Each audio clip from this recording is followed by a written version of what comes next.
The need to hammer things goes back to prehistoric times, when early man used stones as tools.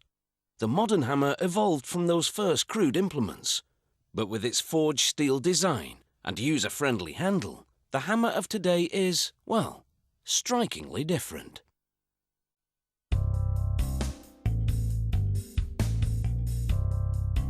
No one-hit wonder, the modern hammer is built to last. It maintains its structural integrity despite repeated pounding and pulling. It starts with a thick steel bar. An automated system loads it into an induction furnace set at over 1,000 degrees Celsius. The fierce heat makes the steel malleable. This forge hammer pounds the hot steel into a series of hammer-shaped impressions. Then it's into a punch cutter, which trims the ragged edges of the forged steel. The cut-offs go into a bin for recycling. A worker sandwiches the newly trimmed pattern in a press that fine-tunes the shape. The hammers cool down on this revolving rack. They're loaded into a tumbler along with tiny bits of steel, so small they're hard to see. But their impact will be very noticeable. As they toss about, the bits rub off scale and debris on the hammers for an impressive cleanup. They then clamp the hammer in a device that spins it against abrasive belts to shape the striking head.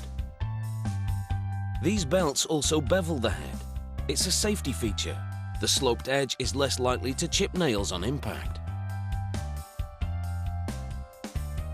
Now, this jagged cutting wheel carves ridges into the hammer's head.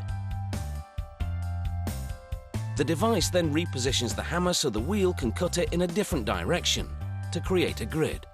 This surface is less likely to slip off nails on impact.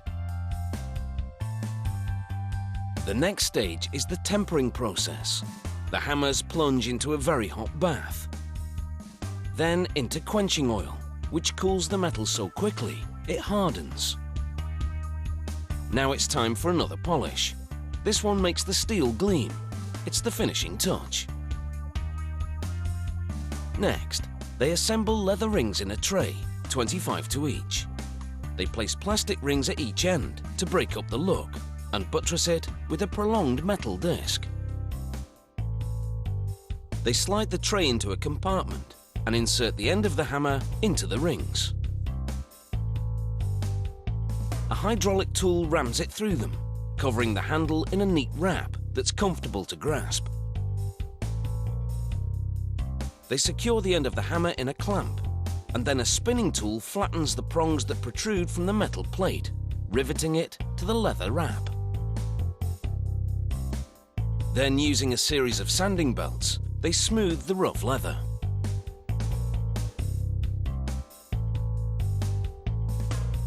The hammers are repeatedly immersed in a tank of heavy lacquer.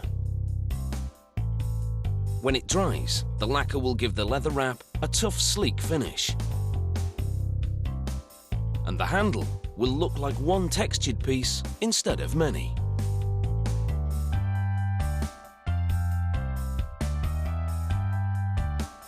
For a different kind of handle, they pour liquid vinyl around the hammer shaft that's encased in a mold. The vinyl sticks to the hammer as it hardens. The mold leaves a dimpled impression that will make it easier to grip. They grind off the hardened vinyl overspill and contour the handle.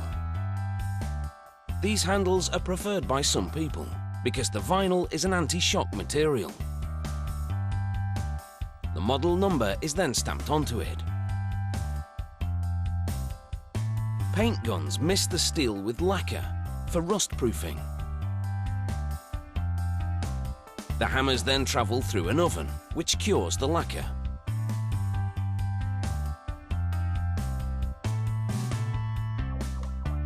After the company logo is stamped onto the vinyl, each hammer is inspected.